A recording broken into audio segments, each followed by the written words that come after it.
Good morning, everyone. So, here I am going to show you the newly added feature in the client dashboard. So, in this is the client dashboard view. Here we have added one new feature, which is the download Excel feature in assessments module.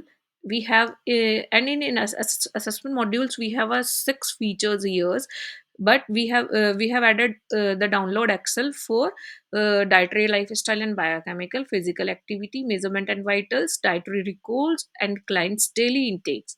So whatever the data the client will add from the add data tabs, so we can simply click on that download excel. We can download the data which the client added in the forms from here in excel format. So this is the feature which we have added in that client dashboard assessment modules. So this is all about that. You can check from here, like physical activity also we have added, measurement and vitals we have added for both measurement and vitals.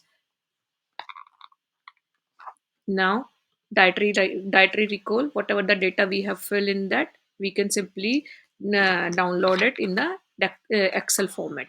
So, same for the client daily intake also.